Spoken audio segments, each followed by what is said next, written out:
bienvenidas a todas. Vamos a empezar esta tercera Universidad de Verano de Izquierda Anticapitalista con este calor sofocante, por lo menos para algunos y para algunas. Esperamos que, como decía Carito, el debate sea fructífero.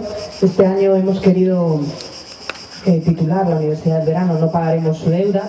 Creemos que ahora mismo es el centro, o debe ser el centro, del debate político en el Estado español. La situación de la crisis se ha venido precipitando en los últimos meses. Cada día se abre un nuevo escenario a nivel económico, a nivel de recortes. El foro de hoy pretende ser un poco eso, ¿no? Que aborde, que inaugure, que siente las bases del debate que vamos a tener a lo largo de todos estos días, con la cuestión, pues, de fondo que atravesará toda la Universidad de Verano, que, como digo, es la cuestión de la crisis, de los recortes y de la deuda. Bueno, yo ayer leía en el periódico, no sé si lo visteis, que ya están anunciando una nueva subida de impuestos y que quizás toquen las pensiones como un nuevo recorte, ¿no? Entonces creo que la reforma constitucional que se hizo el año pasado, poniendo la deuda en primer lugar y en primer término, pues va a seguir teniendo sus efectos concretos, que son, pues, continuar los recortes y los ataques sobre las espaldas de los trabajadores y las trabajadoras, mientras la banca, pues, siempre gana, ¿no? De eso vamos a hablar también, de los rescates, de estas nacionalizaciones burguesas donde lo único que persiguen es socializar las pérdidas, ¿verdad? Y hacernos pagar a todos la deuda de la banca. Tenemos aquí gente muy interesante que nos va a hablar de todo esto.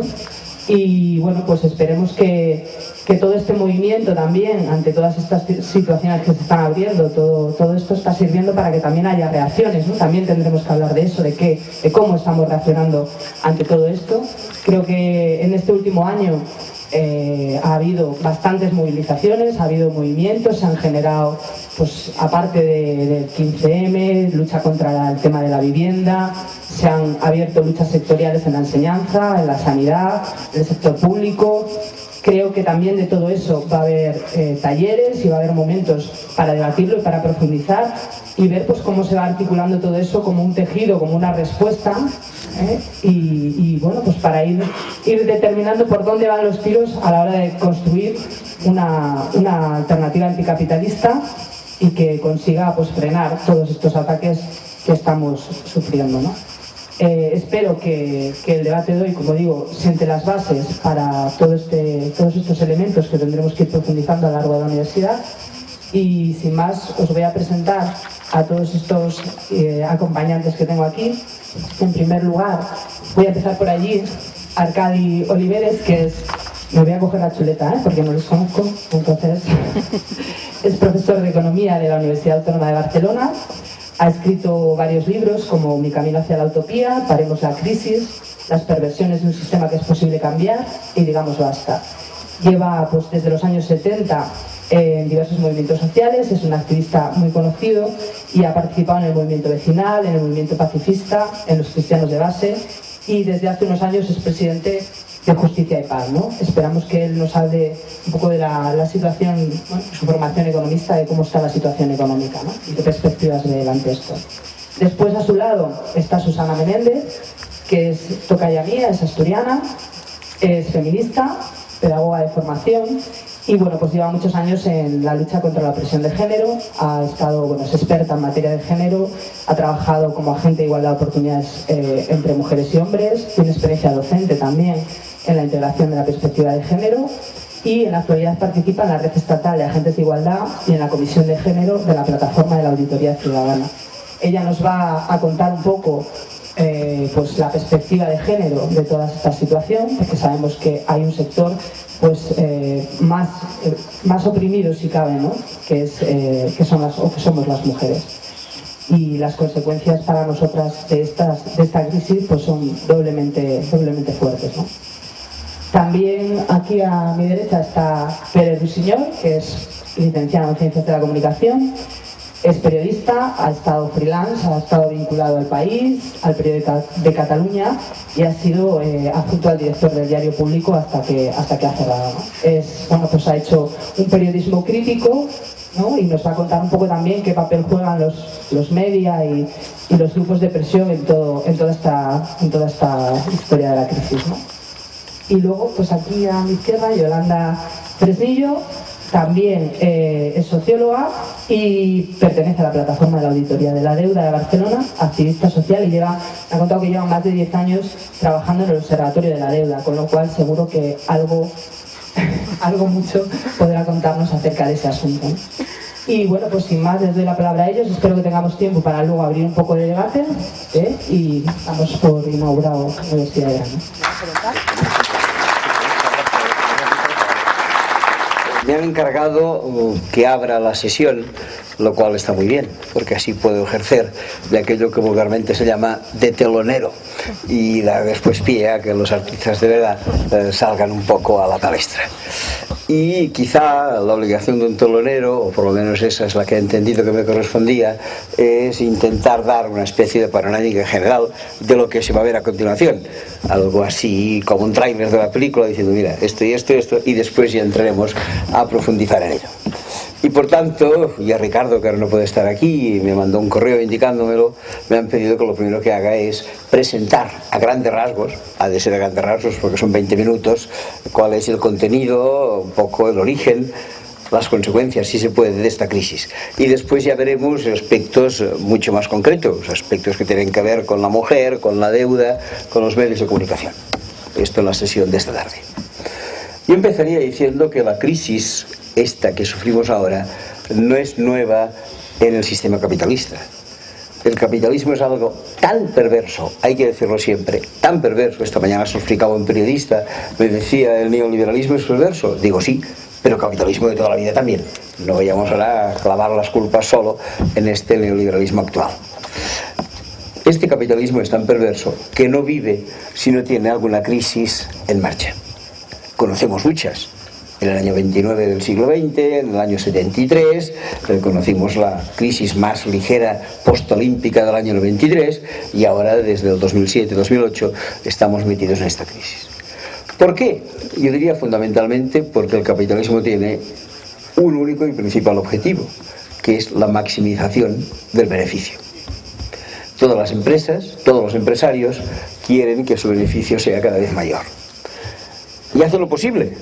Reducen costos significa reducen salarios, evaden impuestos, intentan no pagar a los proveedores, intentan vender mucho más caro. Pero hay un momento en que el beneficio no puede aumentar y entonces aquello que normalmente se llama la tasa de beneficios empieza a disminuir. Cuando la tasa de beneficios empieza a disminuir, el empresario queda desincentivado y entonces huye o bien hacia otro sector. Por ejemplo, deja de tener una fábrica y pone el dinero en el banco porque cree que le va a rendir más, o sencillamente huye hacia otro país en el que la explotación pueda ser todavía mayor. A partir de este momento, de un modo lógico, la producción disminuye. Al disminuir la producción, disminuye el empleo. Al disminuir el empleo, disminuye el consumo, y a partir de ahí ya tenemos en marcha una crisis. ¿Qué se hacía hasta ahora? Por lo menos lo que a mí me habían enseñado en la facultad era que para compensar el ciclo negativo de las crisis, uno de los mejores economistas, por no decir el mejor economista del siglo XX, John Maynard Keynes, le había aconsejado al entonces presidente Roosevelt que si el sector privado no tiraba del carro, la obligación era invertir por parte del sector público. Y de esta manera, bien que mal que bien, se pudo remontar la crisis del año 29. En todos los países, inclusive en la Alemania nazi, también se hicieron carreteras para compensar el ciclo económico. Sin embargo, ahora no. Ahora estamos en manos del neoliberalismo. Y frente a la crisis del sector privado, ¿qué hace el sector público? Recortes. Justo lo contrario de lo que debería hacer. Hoy en día se sigue manteniendo la idea de que hay que continuar con las pautas del generador máximo del neoliberalismo, un personaje llamado Milton Friedman, que él mismo ha declarado tener en la vida, o haber tenido, porque ahora el hombre ya está muerto, 3 magníficos discípulos. Incluso los identificó con nombre y apellidos. El primero se llamaba, según él, Ronald Reagan. El segundo se llama, porque está todavía viva, Margaret Thatcher. El tercero se llamaba Augusto Pinochet. Pues bien, este señor, con estos magníficos alumnos, fue el que instauró esta teoría económica neoliberal, lo cual además coincidió con la caída del bloque del Este, con el hecho de que ya no había rivales al capitalismo, y desde entonces quedó completamente libre de intervención del Estado esta economía. Libre relativamente, porque mira por dónde. El señor Milton Friedman, el gran patrono del neoliberalismo, fue el creador de esto que todos conocemos y que se llaman los Masters MBA, of Business Administration. El hombre creó su primera escuela de máster en Chicago y desde entonces las ha expandido por todo el mundo. Con un pequeño problema, que el señor Milton Friedman se ganó la vida como director de estas escuelas de másters, pero estas escuelas de máster nunca tuvieron alumnos suficientes, matrículas suficientes para dar supervivencia a las escuelas de máster de MBA. ¿Y qué hizo entonces el señor Milton Friedman? Como que era partidario de la no intervención del Estado, vivió toda la vida de las subvenciones del Estado de Illinois, lo cual es una perfecta coherencia absoluta con su pensamiento económico. Bien, ¿qué ha pasado desde entonces? Que sencillamente no se ha intervenido y la crisis no se ha parado. Pero esto no nos lo explicaría totalmente, porque en paralelo a esta no intervención del Estado se ha producido otro elemento gravísimo de generación de la crisis y se llama especulación. O dicho de otra manera, esta economía ha dejado de ser industrial, ha dejado de ser agrícola, ha dejado de ser de servicios para convertirse en una economía financiarizada. Las finanzas lo dominan todo. Y dentro de las finanzas lo que más domina es la especulación. Especulación que existe en dos fórmulas, en más, pero voy a destacar dos de ellas. Primero, especulación inmobiliaria, después, especulación mobiliaria. Yo creo que en España hemos conocido más la especulación inmobiliaria que la especulación mobiliaria. Todo el mundo se acuerda que en aquellos brillantes años especulativos, 2004, 2005, 2006, la gente compraba un piso. ¿Lo necesitaba? No, en absoluto, no lo necesitaba. Lo compraba en un sentido estrictamente especulativo, con la intención de que este piso doblara de precio al cabo de 3 años, vendérselo entonces y generar un beneficio correspondiente. A esto se llama especulación. ¿Cuál fue el problema? Como todos sabemos, los pisos no aumentaron de precio, porque la demanda no era una demanda objetiva, era una demanda generada por el deseo especulativo. Llegó un momento en que la venta no pudo producirse y quedamos con uno de los grandes elementos, supongo que después Yolanda ya nos habla de ellos, que es la existencia de unos activos que se van pudriendo y que no sirven para nada. Millones de pisos vacíos que nadie ha vendido y que son un activo perdido y deteriorado. Tantos pisos vacíos hay en España que hace un par de años una organización que todos conocemos y que se llama Cáritas, aquí en Cataluña, nos daba a conocer unos datos que creo que pueden servir también en otras autonomías. El dato era que en Cataluña, en invierno, hay gente que se lo pasa mal, también en verano, pero que se lo pasa mal porque no tiene dónde refugiarse para dormir. Son los que llamamos sin techo. ¿Y dónde los encontramos? Pues en los cajeros automáticos, en las bocas del metro, en los asilos municipales.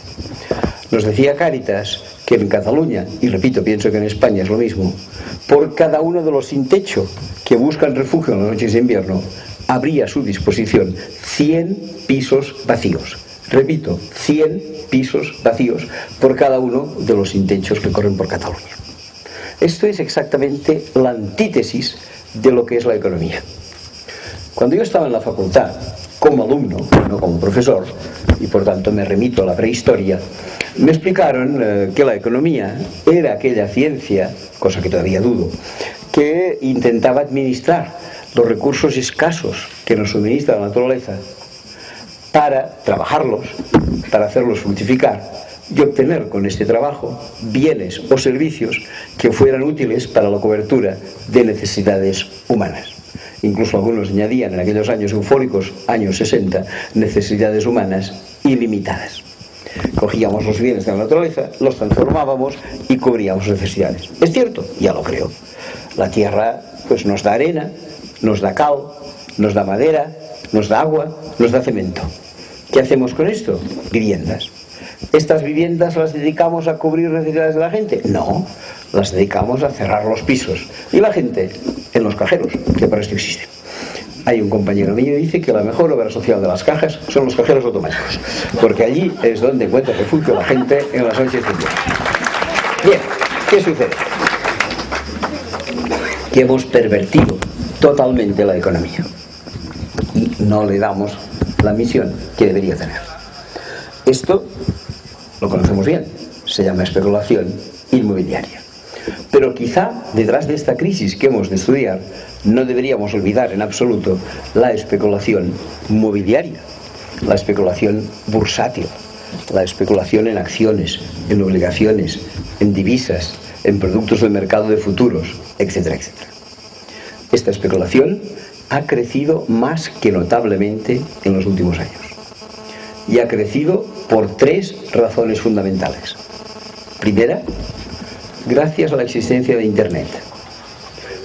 Por el hecho de que exista Internet, yo puedo, si quiero, entrar en bolsa sin ir en ella, sin ir a bolsa. Yo puedo entrar a través de Internet a las 8 de la mañana en la bolsa de Tokio. Mirar cómo están cotizando las acciones en Tokio, y si observo que hay alguna que creo que cotiza a un precio relativamente barato, porque si me dedico al tema ya veo cuando una acción cotiza barata, entonces mando un correo electrónico a mi corresponsal en Tokio y le digo, haz el favor de comprar 10 minutos acciones de esta empresa que creo que están cotizando baratas. Muy bien, me voy a dar una vueltecita todo el día, a las 8 de la tarde regreso a mi casa, vuelvo a entrar por Internet, ya no puedo ir a la bolsa de Tokio, porque mira por dónde están durmiendo, pero puedo ir a la bolsa de Nueva York, que todavía está abierta. Y entonces veo que en Nueva York, aquello que he comprado por 1.000 en la mañana, ahora cotiza a 1.003. Y ahora le doy a mi corresponsal en Nueva York una orden y le digo, véndete por 1.003, ahora en Nueva York, aquello que he comprado por 1.000 esta mañana en Tokio. Y acabo de ganarme la jornada.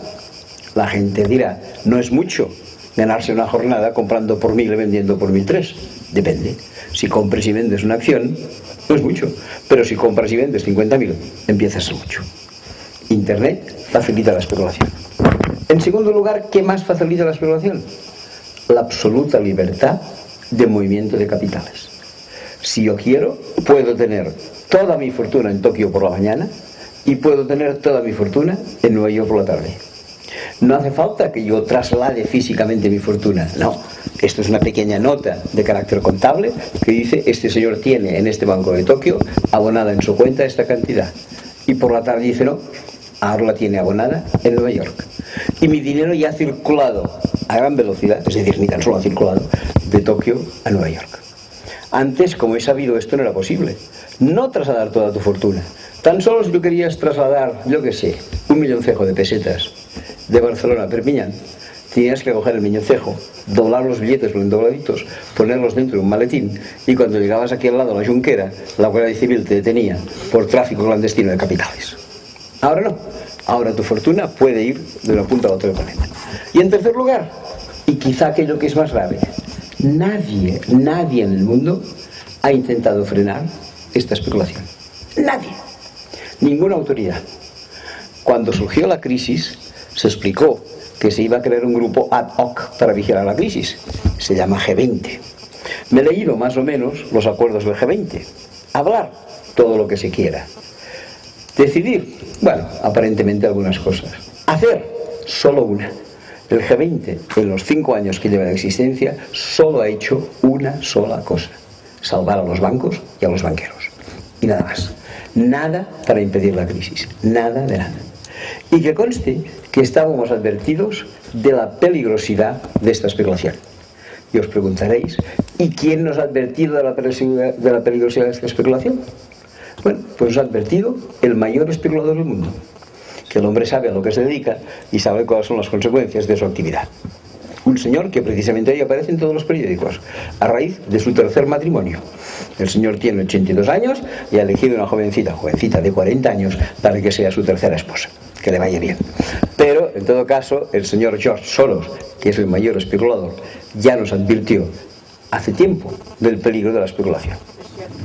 El señor George Soros es hoy por hoy, y era ya hace 20 años, el mayor especulador del mundo. Cuidado, el mayor especulador del mundo a título individual, porque a título colectivo, el mayor especulador del mundo no se llama de nombre George y de apellido Soros, se llama de nombre Fondo y de apellido de Pensiones. Pues bien, el señor Soros ya nos advirtió en 1992, hace 20 años, de la peligrosidad de su especulación. Me quedan 8 minutos, pero voy a aprovechar 2 de ellos para explicar cómo actuó el señor Soros. Creo que es bastante interesante para conocer la raíz de esta crisis. en el año 92, un día que el señor Soros consideró que era oportuno, mandó una orden a sus agentes bursátiles y les dijo: mañana, id a bolsa y adquirid todas las libras esterlinas, toda la moneda británica que se halle a la venta. Cada día hay alguien que vende libras esterlinas. Cada día hay un británico que debe ir a pasar sus vacaciones a Mallorca y que necesitará vender sus libras para tener sus euros correspondientes. ¿Qué dice Soros?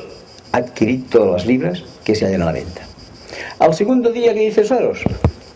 Adquirid todas las libras que alguien esté vendiendo. Y al tercer día, ¿qué dice? Adquirid todas las libras que se vendan. Y al cuarto día, ¿qué dice? Comprad todas las libras en venta. Y el quinto día, ¿qué dice? Lo mismo. Y el sexto, igual. Y el séptimo, nada, porque era festivo. El octavo, igual. El noveno, lo mismo. El décimo, igual. Al cabo de 10 días, el señor Soros había acumulado una enorme cantidad de libras esterlinas. Vale la pena decir que para dedicarse a esta actividad te hace falta un cierto capital inicial. Si no, lo tienes mal. Soros dispone de este capital inicial, compra todas estas libras. Cuando las tiene todas, descansa un par de días. Y cuando ha descansado un par de días, les dice a sus agentes: mañana acudid a bolsa. Intentar vender de golpe todas las libras que hemos acumulado en los 10 días anteriores. Cuando él se presenta en la bolsa con libras acumuladas de 10 días, la bolsa solo tiene la demanda de libras propio de un solo día. Cada día en el mundo, más o menos, se compran las mismas libras. Pero ofrecía libras acumuladas durante 10 días. ¿Qué se dio? Pues, como es de suponer, una sobreoferta de libras frente a la demanda. Todos sabemos que cuando hay mucha más oferta que demanda, el precio de cualquier producto baja. Y la libra empezó a bajar. Aquellos que eran propietarios de libras no sabían de qué iba la historia del señor Soros, pero que se daban cuenta que la libra iba bajando de cotización, pusieron sus libras a la venta inmediatamente, antes de que bajaran más. Con lo cual consiguieron que bajaran más, porque todavía acumularon más libras a la venta. Al tercer día, aquellos que habían tenido paciencia y habían dicho: no, esto al tercer día remontará, se dieron cuenta que al tercer día no remontaba, también vendieron sus libras. Y al cuarto día otros las vendieron, y al quinto y al sexto, y al cabo de 12 días la libra había caído en picado y se situaba en un 15% por debajo de su valor inicial. Para una moneda, situarse, 5 minutos, para una moneda, situarse 15% por debajo de su valor inicial es extraordinario. Una moneda no puede bajar un 15%. Pensemos que nos hallamos en 1922. En aquel momento el euro todavía no existía. Y entre paréntesis, dentro de poco tampoco. Pero en cualquier caso, lo que era evidente es que sí que existía el sistema monetario europeo. Y el sistema monetario europeo dejaba claramente establecido que ninguna moneda europea podía subir o bajar más menos de un 2,25% respecto de su valor inicial. Pues bien, la libra no solamente baja un 2,25%, baja un 15%.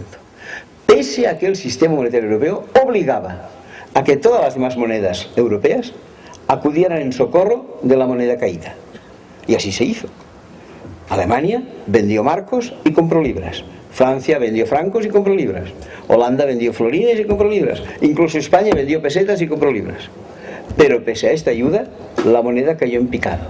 Sobrepasó el 2,25% y cayó en un 15%. Esto es una alarma extraordinaria. ¿Qué nos demostró el año 92?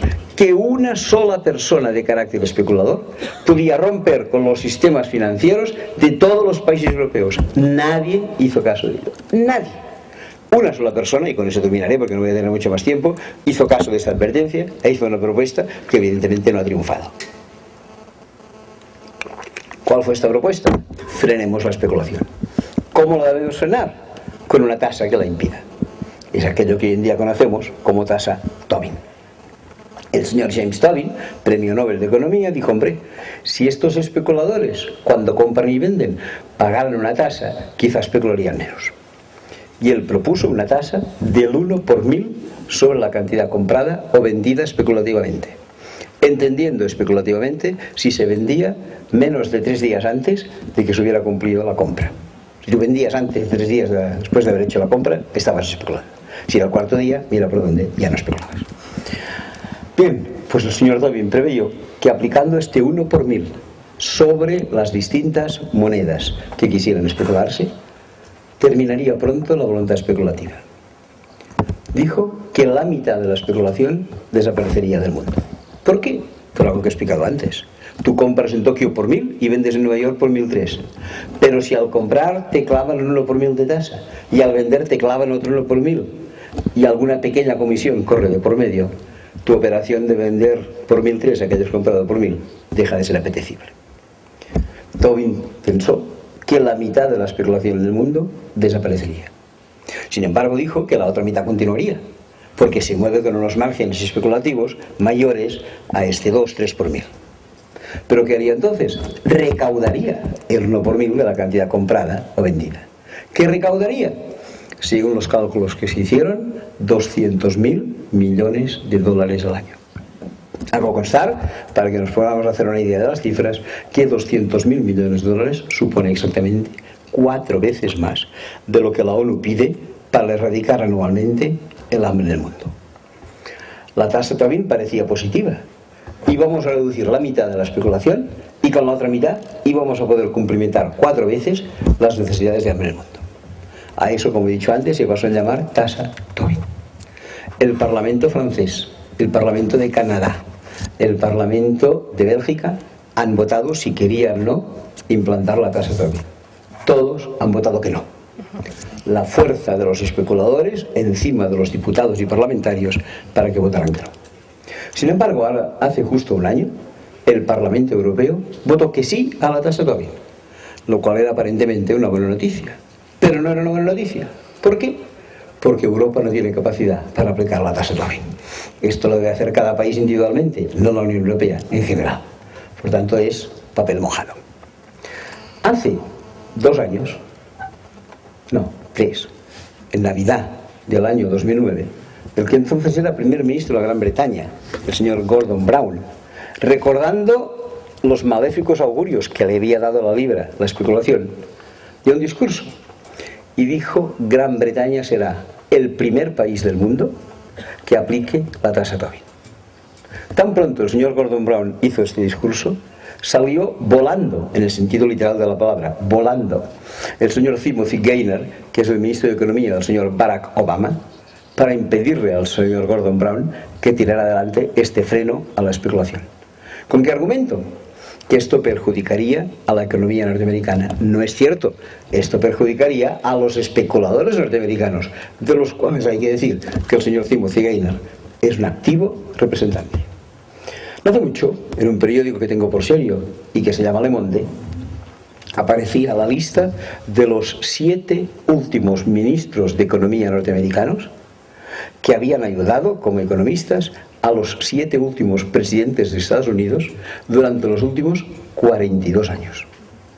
De estos 7 ministros de Economía, en 5 casos el ministro, y en los otros 2 casos el viceministro, aquello que en Estados Unidos llaman el subsecretario del Tesoro, los 7 trabajaban en una banca llamada Goldman Sachs, que se dedica fundamentalmente a la especulación. Los 7 ministros de Economía, 20 segundos, eran especuladores. Los 7 ministros de Economía eran especuladores. Los 7. Pero aquí no se termina la voluntad especulativa. Como todos sabemos, en Grecia, en el mes de noviembre pasado, el primer ministro Papandreou recordó que Grecia era la cuna de la democracia. Y se le ocurrió decir que haría un referéndum para saber si los griegos querían o no querían pagar la deuda. Tan pronto el señor Papandreou hubo pronunciado la palabra democracia, a 2 personas que les da un pánico terrible a la democracia, uno llamado Sarkozy y la otra llamada Merkel, dieron inmediatamente un golpe de Estado, financiero, no militar, destituyeron al señor Papandreou y colocaron como primer ministro al señor Papadimos. ¿Y qué hacía antes el señor Papadimos? Trabajaba en la banca Goldman Sachs. Pero una pequeña nota curiosa: en un país vecino llamado Italia, gobernaba un curioso personaje llamado Silvio, al cual todos casi nos alegramos de que desapareciera del mapa. Pero fue peor el remedio que la enfermedad, porque el sucesor de Berlusconi fue Mario Monti. ¿Qué ha hecho Mario Monti? Trabajar 11 años en Goldman Sachs. Y cuidado, hace 3 meses visitó Barcelona el presidente del Banco Central Europeo, que es el que fija un poco los tipos de interés que pagaremos nuestro crédito. un señor llamado Mario Monti, que debe ser tan peligroso este señor que la Generalitat colocó a 8.000 mossos de escuadra para vigilarle durante su estancia en Barcelona, no fuera que el hombre hiciera alguna maldad que otra. Pues bien, ¿qué había hecho el señor Mario Monti? Había trabajado toda su vida en la banca Goldman Sachs. En España no hemos trabajado en Goldman Sachs, pero tenemos un ministro de Economía. El señor Luis de Guindos era el director de Lehman Brothers hasta su quiebra más absoluta. En resumidas cuentas, en temas financieros estamos en manos de delincuentes, nada más. Yo, en principio, lo que sí, quiero agradecer, por supuesto, a Izquierda Anticapitalista la invitación. Quiero agradecer la oportunidad de estar aquí hoy y tratar en concreto el tema de las desigualdades de género y cómo afectan a estas desigualdades las medidas a las que estamos siendo sometidas y sometidos, las medidas de austeridad en nuestro país. Y también, pues, la oportunidad de estar compartiendo estos espacios tan asombrosamente buenos con todas y todos vosotros. En principio, lo que quiero comenzar, sobre todo, si vamos a analizar cómo están ahora mismo las mujeres, cuál es su situación, tanto en el tema de empleo como en el tema de cuidados, cuál es su situación en la vida cotidiana, quiero que hagamos un pequeño recorrido para saber cómo hemos llegado hasta aquí. Tenemos que saber dónde estábamos pues hace unos pocos años, antes de que estallase la burbuja inmobiliaria aquí en nuestro país, apoyada por la burbuja financiera. No quería, cuando empecé un poco a preparar este tema para trasladároslo, no quería llenar demasiada la información, llenarla de datos, pero sí que os daré alguno para que podamos de alguna manera aterrizar en el momento actual. ¿Os parece? Si os aburrís con los datos, levantáis la mano, hacéis lo que queráis y yo me paro, ¿vale? Venga, vamos allá. Digamos que si analizamos la situación actual y analizamos un poco el devenir histórico, tenemos que enfatizar dos grandes ámbitos en los que realmente existen desigualdades. Hay un desigual reparto del empleo y hay un desigual reparto de los cuidados. En principio, ¿cómo se manifiestan estas desigualdades? Lo que tiene que ver con empleo, os he planteado ahí pues una serie de información que es la que nos da la referencia. Se manifiesta a través pues de esa participación de las mujeres y los hombres en el mercado laboral. ¿Qué teníamos en el 2007? ¿Qué tenemos actualmente? Esto es importante porque en esa comparación sí vamos a ver cómo se ha ido perdiendo empleo masculino de una manera muy amplia en los últimos 4 años, pero el empleo femenino ya tenía una situación de partida muy precaria. Es decir, las mujeres ya estábamos en crisis antes de la crisis. Y las medidas que empezaron a ponerse en marcha cuando el empleo masculino empezó a perderse, pues son medidas que tenemos que enfocarlas, o sea, han sido enfocadas desde un punto de vista muy androcéntrico para dar respuesta a una realidad masculina y bajo unos parámetros de un modelo económico que ya no funcionaba, que es el modelo basado en el ladrillo. Entonces, bien, como veis ahí, tenemos, en el 2007, como veis, la tasa de actividad masculina y femenina, en este caso vais viendo que hay una diferencia, ¿no? La tasa de actividad es mayor, lógicamente superaba con más de 20 puntos porcentuales la tasa masculina a la femenina, y eso es un dato muy importante porque estamos hablando del conjunto de mujeres de 16 y más años, es decir, aquellas mujeres que pueden o estar ahora mismo ocupadas o buscando empleo. Estábamos analizando que eran menos del 50%, no habíamos alcanzado todavía ni siquiera el 50% de mujeres en esa situación, ¿no? Superaban los hombres en 20 puntos porcentuales. ¿Qué ocurre ahora? En esta crisis, a diferencia de las anteriores, sí que se da algo que es importante, y es que no ha habido una renuncia por parte de las mujeres a su participación en el mercado laboral. Es decir, se siguen incorporando a esa búsqueda y no se descuelgan del mercado. Esto es importante, no quiere decir que esto se traslade luego a las tasas de ocupación, lógicamente, pero es importante, es un indicador valioso. ¿Qué pasa con las cifras de ocupación? Como veis, en principio, la ocupación femenina ha caído y la masculina ha caído más, por lo que estábamos hablando anteriormente. En cuanto a las tasas de paro, pues teníamos una realidad en 2007 bastante impresionante con respecto al paro femenino, ¿no? Estábamos hablando de que en muchos territorios duplicaba el masculino y en algunos otros hasta incluso lo triplicaba la tasa de paro masculino. Pero bueno, esto es un poco una radiografía, no quiero tampoco entrar ahí a aburriros. Otro indicador que podemos tener como referencia es la brecha salarial, algo de lo que seguramente habéis oído hablar continuamente, ¿no? Bien, ¿Qué ocurre con esa desigual distribución salarial? Pues ocurre que las mujeres estamos ganando de media un 22% menos que los hombres, ¿vale? En principio estamos hablando de un salario medio bruto anual, que no sé si veis la pantalla, seguramente estáis pensando que es salario bruto medio anual más elevado, no sé si lo veis. Vale, esto guarda relación con que hay salarios muy altos, concentrados en pocas personas, que al final no suben la media, pero lógicamente eso no es la realidad de una media actual, vamos, no tiene siquiera que explicarse. El salario más frecuente sí que, bueno, pues responde un poco más y veis que ahí hay un 13% de diferencia. Esto es importante porque todas las medidas que se han puesto en marcha a través de las políticas fiscales en este país hacen que las personas que tengan menos renta, las personas que tengan menos cantidad de dinero, se vean más perjudicadas. Analizaremos un poco más en detalle esto después, pero este indicador también es muy importante para darnos cuenta de esa situación de desigualdad. ¿Otro indicador que nos puede ayudar? Pues la segregación laboral. ¿Qué ocurre en nuestro país? Pues está claro que nuestra radiografía es una segregación muy clara, tanto horizontal, es decir, hay empleos feminizados, empleos masculinizados, y aunque empiezan a romperse ciertas tendencias, sigue siendo una generalidad y hay una concentración muy clara de mujeres en determinados sectores que por otra parte se están viendo perjudicados principalmente y prioritariamente por las medidas de recortes en el gasto público. Vale, seguimos. Desigualdades en los cuidados. Como veis, la encuesta de evaluación activa, si lo veis, si no os lo digo yo, sigue planteando como un motivo de inactividad, una causa de inactividad, las labores del hogar, así denominadas. Y lo digo así porque realmente plantear labores del hogar como una causa de inactividad hace que se invisibilicen todos los trabajos de cuidado que son desempeñados prioritariamente por mujeres y que suponen no un trabajo reproductivo, sino un trabajo productivo. Ahí sí que podemos rescatar, podemos afirmar que llevamos ya 10 años de economía crítica feminista. El feminismo ha entrado a saco a analizar cómo la economía de cuidados está participando en el Producto Interior Bruto, y ya tenemos datos reales de cómo esto se puede, parece que a veces solamente funcionamos cuando nos dicen cantidades, ¿no? Cómo esto se puede trasladar a un 27% de nuestro Producto Interior Bruto en cuanto a la cantidad de trabajo que desarrollamos en lo reproductivo, que es productivo. Vale. Bien, pues vamos allá, seguimos.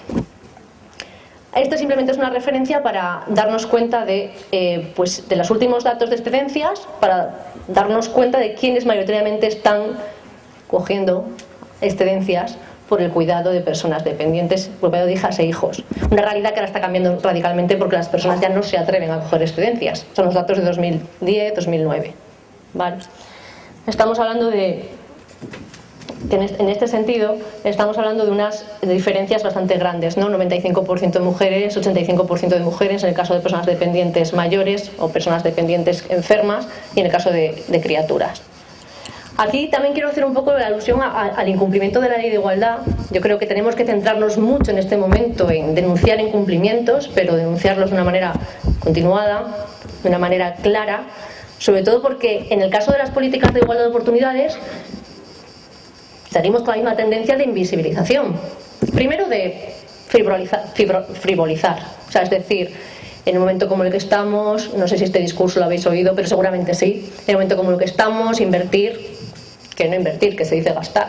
Gastar en políticas de igualdad es un lujo que no nos podemos permitir. ¿Lo habéis oído? Sí. Bien. Un incumplimiento de la ley de igualdad muy importante es el tema del permiso de paternidad. Como padres, hombres, no tenemos el derecho reconocido por la ley, porque a causa de la crisis se nos ha dicho que ya no podemos acceder a él por el momento. Es decir, sabéis que con la ley de igualdad, a través de la lucha de 92 organizaciones feministas y sociales, se consiguió que al menos hubiese un mes de permiso de paternidad, que comenzaba en el 2007 cuando se aprobó la ley con 13 días, pero que tendría que ir ampliándose hasta 4 semanas en el año pasado, en el 2011. Esto lo sabíais, ¿verdad? Bueno, pues es un incumplimiento grave para el tema de lo simbólico, el tema de reconocer que tanto las mujeres como los hombres necesitamos que se nos permita vivir nuestra paternidad y nuestra maternidad de una manera corresponsable. La mosca anda por aquí. Bueno, ¿qué supone hablar de cuidados? Me paro aquí un poquito porque creo que es importante que analicemos que no simplemente es un tema doméstico. Hablar de cuidados no es un tema doméstico, parece que se queda ahí, y de hecho casi todas las políticas que hemos venido presenciando en los últimos años han ido dirigidas... Uy, tengo que darme mucha prisa. Han ido dirigidas a las mujeres para facilitar su incorporación al mercado laboral. No, esto es un tema social, es un tema de sostenibilidad de la vida, es un tema que nos compete a todas y a todos. Vale, desde aquí no leo la transparencia. Sí, gracias, muchas gracias. Es que no me lo sé todo de memoria, tengo que conocerlo. A ver, cuestionar el modelo actual de organización social. ¿Qué nos permite, cuando lo ponemos en el centro de nuestros debates, qué pasa con los cuidados? Estamos cuestionando realmente el modelo del capital. Estamos cuestionando el modelo patriarcal de organización de la sociedad. Eso es importante, porque si estamos planteando alternativas, estamos planteando cambios, estamos planteando un paso hacia adelante, este tema es crucial. Nos hace de alguna manera reorganizar o reorientar nuestra visión con respecto a qué necesitan las personas, qué necesitamos realmente. O sea, estamos asistiendo a un modelo económico, como bien decía Arcadi, centrado en la especulación, en el crecimiento, en la acumulación, y no estamos asistiendo a lo que realmente necesitamos, ¿no? Poner el bienestar de las personas en el centro de todas las políticas. Vale, da también visibilidad a la precarización de la asistencia en clave femenina, es decir, visibilizamos cuál es la situación que han ido protagonizando las mujeres a lo largo de la historia. Ahí hay una deuda de género importante en todo lo que las mujeres han asumido como propio cuando era un estado llamado de bienestar que tenía que garantizar unos derechos sociales básicos. Esto se ve mucho ahora porque realmente los recortes, fijaros que partíamos de una situación realmente ya difícil. O sea, las políticas de conciliación, las políticas de bienestar social, las políticas de igualdad tenían presupuestos exiguos y eran realmente limitadas. Pues ahora mismo estamos asistiendo a recortes en la enseñanza 0 a 3, estamos asistiendo a recortes en los servicios sociales. O sea, partimos de tener a 600.000 personas con ayuda a domicilio, ahora en el último año no llegan ni a 400.000. Todo esto recae directamente en las personas que más cuidan en nuestro país y que más utilizan, que más tiempo utilizan el cuidado, invierten en el cuidado de las personas. Vale, también de alguna manera nos ayuda a visibilizar las cadenas globales de cuidados. Nos hemos llenado la boca en los últimos años diciendo, bueno, hemos avanzado en políticas, hemos avanzado en género, hemos avanzado en igualdad, en la sociedad de alguna manera ya en el plano formal ha conseguido en el plano legal y en muchos otros ámbitos ya una igualdad. Espejismos. Espejismos, lo que hace el patriarcado a través de la lógica del capital es reorganizarse, volver a utilizar a las mujeres, aunque estemos hablando de mujeres que tienen que moverse de sus lugares de origen para cuidar en el nuestro. Bien, vale, seguimos porque si no... Sí, gracias. Vale, ¿qué hemos hecho? Entramos aquí un poco al meollo ya. ¿Qué hemos hecho? Este es un poco el panorama, es lo que tenemos, hasta aquí hemos llegado en este tipo de situaciones de esta manera. ¿Y qué hace nuestro gobierno y el gobierno anterior, los últimos gobiernos, en relación a esta crisis, que no solamente es una crisis financiera, que ya está bien de hablar tanto de la crisis financiera y olvidarse que también es una crisis alimenticia, una crisis que especula y financiariza todo, como decía Arcadi, financiariza las futuras cosechas. Estamos hablando de la especulación en ámbitos que, claro, nos quedamos sin los bienes inmuebles, tenemos que movernos hacia otros. Y estamos hablando de una crisis de género y una crisis de cuidados. ¿Qué hace? Bueno, pues la primera medida que aparece como una medida estrella, lo que yo puedo llamar el planazo, el plan E, pues suena a todo el mundo, ¿no? Ese plan para estabilizar la economía, generar empleo, 50.000 millones de euros, ¿invertidos en qué? ¿Quién me puede contestar? Muy bien. Infraestructuras, incluso ayuntamientos. Fijaros que estas eran inyecciones a las administraciones locales, yo lo viví en primera persona, a las administraciones locales para desarrollar, supuestamente, de alguna manera, medidas, poner en marcha una diversificación de lo que tenían en sus territorios para poder generar empleo de verdad. No. Infraestructuras y en algunos ayuntamientos incluso para campos de fútbol. este tipo de cosas. Lo que quiere decir que no solamente era el fin, las infraestructuras en sí mismos, sino que los contratos, además que se hacían, eran contratos mayoritariamente masculinos y que estaban abocados también a finalizar porque no había una posibilidad de continuación. Políticas fiscales, ahí ya nos llevamos ¿qué nos llevamos? ¿Qué ha dicho? Congelación de salario mínimo. Uno de los más bajos de Europa. No se congelaba desde hacía 40 años. Ya está. Nos hemos iluminado y lo congelamos. ¿Qué ocurre con esto? ¿A quién va a afectar, según lo que hemos venido comentando ahora respecto a la radiografía? ¿A quién afecta más? A quien menos tiene. A quienes trabajan también de manera mayoritaria en sectores que se rigen por este índice para establecer sus máximos de ganancia. Perdón. Vale. Servicio doméstico. Todos los sectores feminizados ganan salarios menores. ¿Veis por dónde quiero ir, no? Reforma del IRPF, lo mismo, grava rentas más bajas. Las personas que ganan menos se ven más afectadas. Igual que la subida del IVA. Está claro que esos impuestos van a afectar más a quien menos tiene. Pensiones. Antes la compañera introducía que sí iban a tocarse. Que iban a tocarse a la baja, quiero decir, porque se habían congelado. Ni siquiera esa mejora de la pensión de viudedad que se planteaba cuando tenemos un 44% de mujeres viudas frente a un 12% de hombres viudos, está claro quiénes van a sufrir más las consecuencias, ¿no? Vale. Las políticas laborales, bueno, pues realmente entrar en políticas laborales, las dos reformas que hemos vivido en los últimos años están claramente orientadas ¿a qué?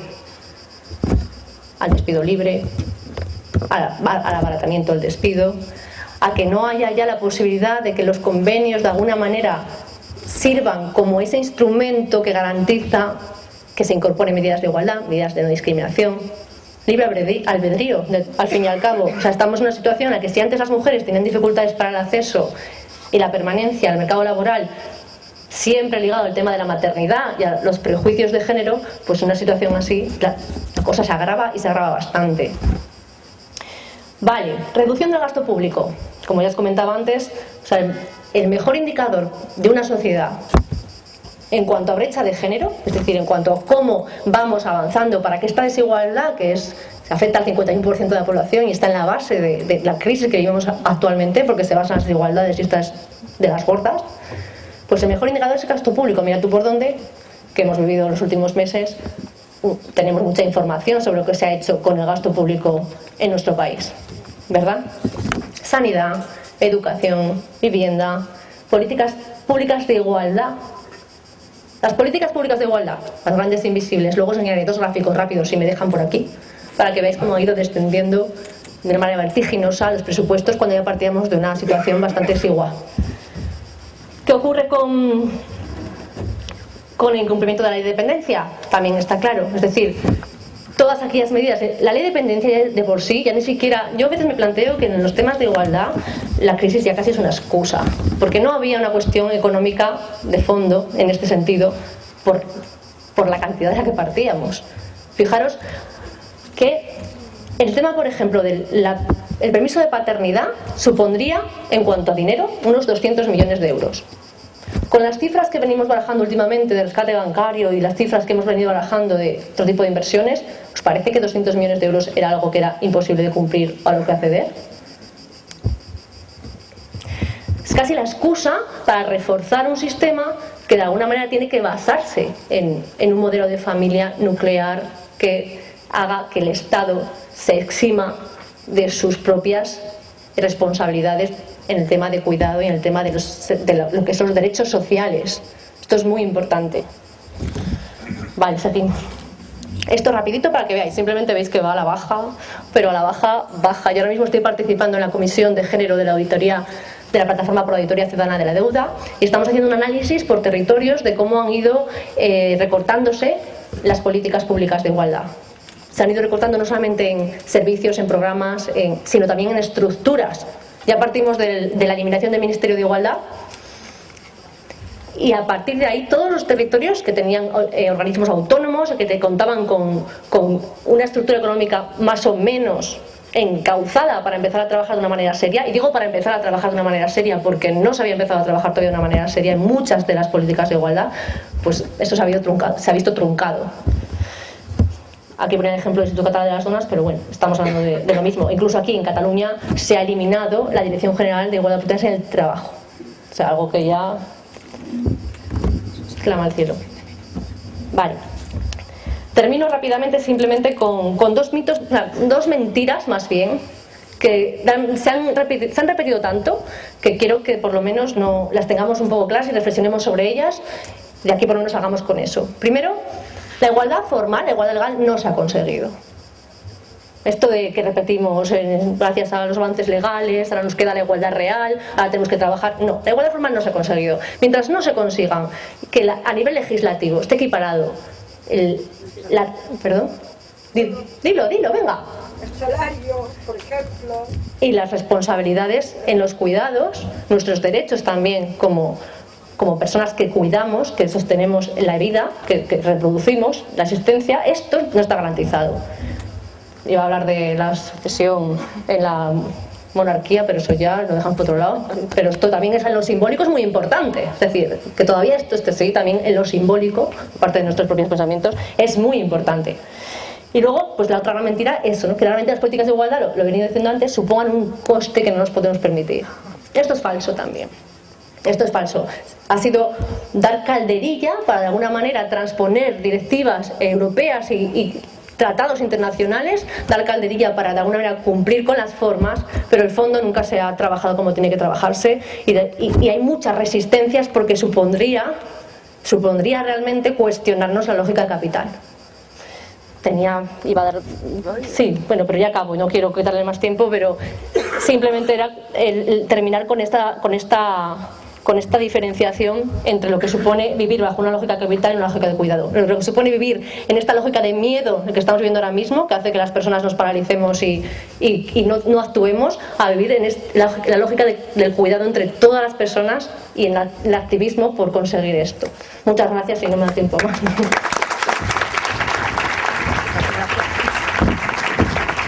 Muchas gracias por volverme a invitar. El año pasado también estuve, y además me tocó hacer un taller sobre deuda también, sobre auditoría de la deuda en este mismo espacio. Era bastante menos gente interesada en el tema de la deuda. La cosa ha cambiado. Nosotros no hemos hecho nada para que cambiase, han sido ellos. Y de golpe pues la cuestión de la deuda se ha convertido en un eje central de esta crisis que estamos viviendo. Pero es algo que existe hace muchos años. Como dice Arkady, esta crisis no es nada nuevo. Es una crisis consustancial al capitalismo que ha pasado antes y que volverá a pasar si seguimos en este mismo sistema.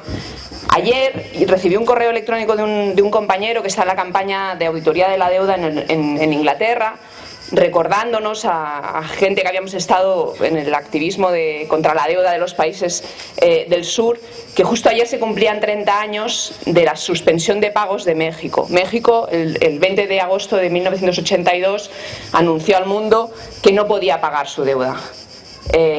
Y su default, su suspensión de pagos, significó como la punta del iceberg que empezaba a aparecer de lo que se conoció como la crisis de la deuda del tercer mundo, la crisis de la deuda de los países del sur, que durante décadas pues ha servido para expoliar las riquezas de los países del sur y para explotar a sus trabajadores, ¿no? Después de México vino Brasil, Argentina, otros países. La crisis de la deuda no es que se trasladara, sino que también se hizo evidente en Asia, luego en África.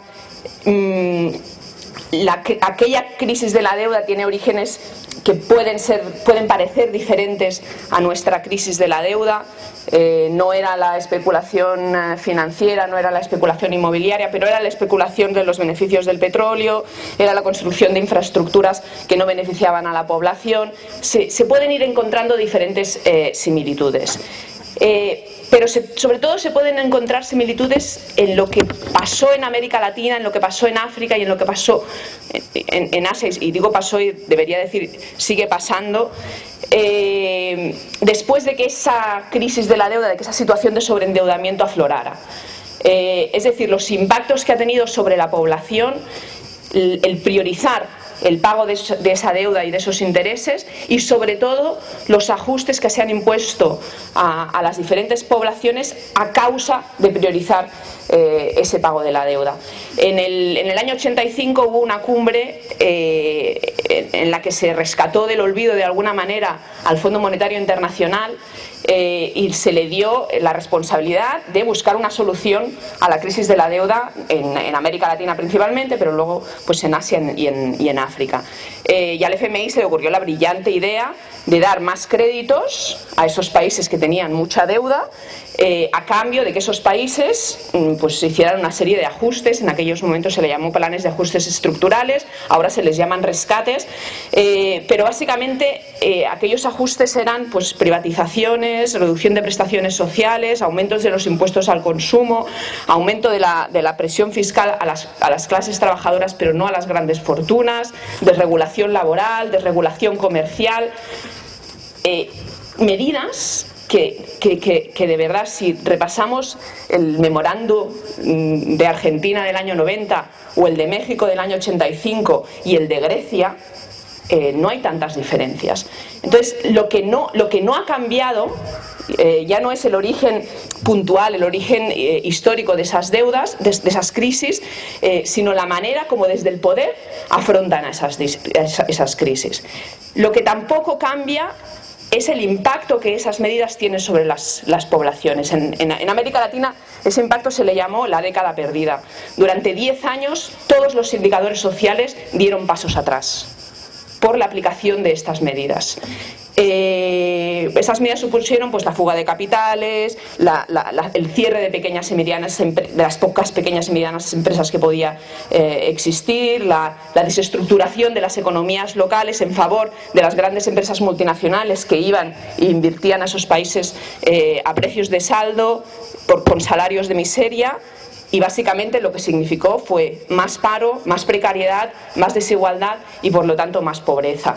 Una década perdida que además fue especialmente dura con las mujeres y significó pues olas migratorias de mujeres a países como los europeos para hacer trabajos de cuidados, ¿no?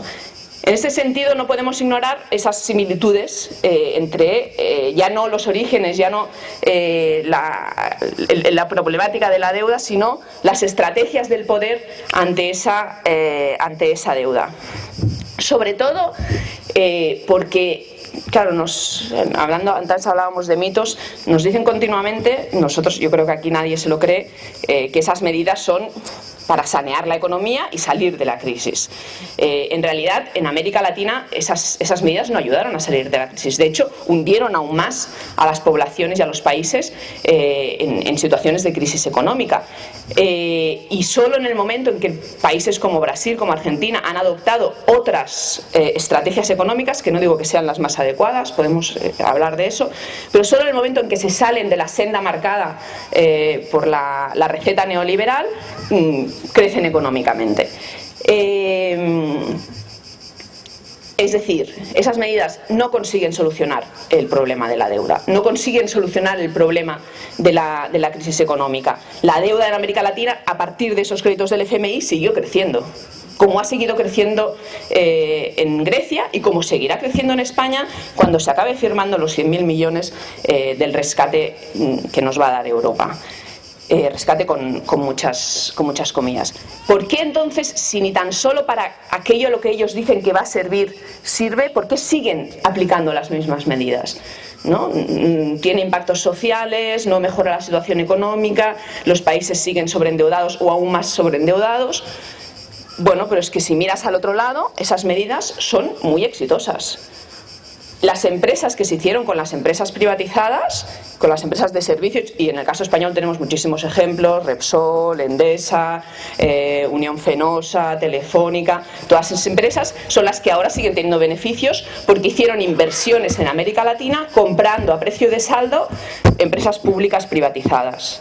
Esas empresas que ahora se van a hacer con Aigües Ter Llobregat o digamos que van a beneficiarse aún más de las privatizaciones en España, pues sí que salen beneficiadas de esas políticas. las empresas que aplican, que se benefician de las reformas laborales y de los descuentos, digamos, continuados, de la pérdida de capacidad adquisitiva continuada de los trabajadores y trabajadoras, sí salen beneficiadas de estas medidas. Por lo tanto, hay unos ganadores claros en la aplicación de esta receta neoliberal, aunque no salgamos de la crisis, ¿no? Decía antes que igual si analizamos el origen de la crisis de la deuda en España o en Grecia, en Irlanda y luego en Islandia y luego vamos a América Latina o vamos a cualquier país africano, veremos muchas diferencias. Pero hay dos similitudes que se repiten.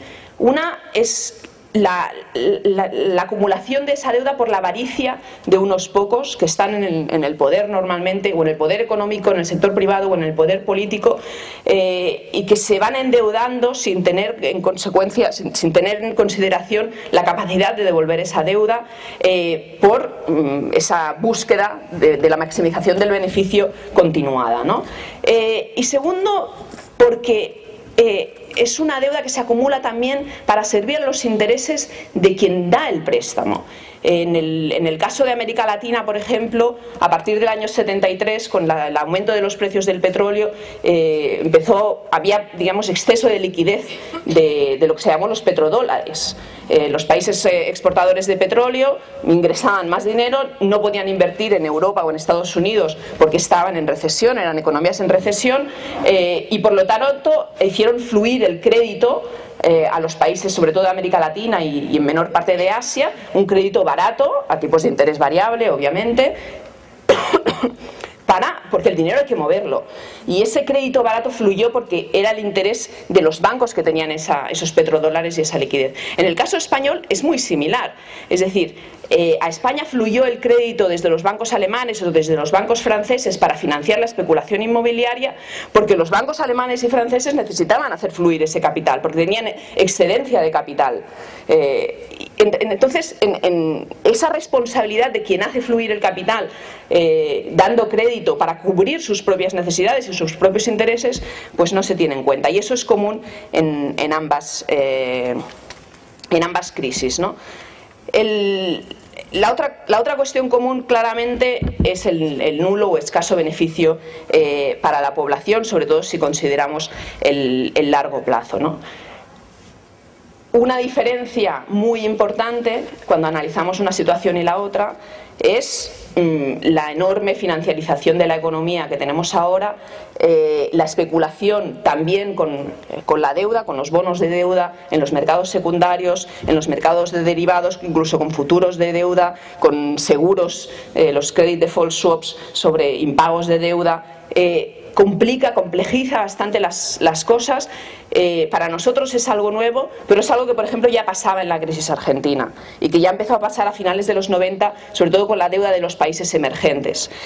He querido empezar la charla haciendo este juego como de similitudes y diferencias, porque cuando pues hace un poco más de un año decidimos que había que empezar a trabajar de forma así seria y constante la cuestión de la crisis de la deuda en nuestro país, bueno, te focalizas sobre todo en la situación, en estudiar lo que está pasando en España, y te olvidas un poco de que hace más de 10 años que estamos luchando contra la tiranía de esa deuda, ¿no? Cuando hace eso, en el año 2000, en el año 99, en el año 2000, incluso antes, Arcadio Oliveres en el año 97 hicieron aquellas jornadas de Justicia y Pau sobre la cuestión de la deuda de los países del sur. Cuando empezamos a trabajar la cuestión de la deuda, los activistas sobre todo la enfocábamos desde una perspectiva de solidaridad, es decir, pedíamos la cancelación de la deuda porque si no, esos pobres países no podían invertir en educación, en sanidad, en infraestructuras. Era casi una cuestión de caridad, ¿no? De decir, el dinero no puede ir a pagar la deuda cuando hay necesidades básicas sin cubrirse. Pero entonces conocimos a muchísima gente, activistas, a grupos sociales como Jubileo Sur, que venían de los países del sur y nos decían, no, esta no es la perspectiva. La deuda no hay que cancelarla porque pobrecitos no tenemos. La deuda hay que cancelarla porque es injusta, porque esa deuda no es nuestra deuda.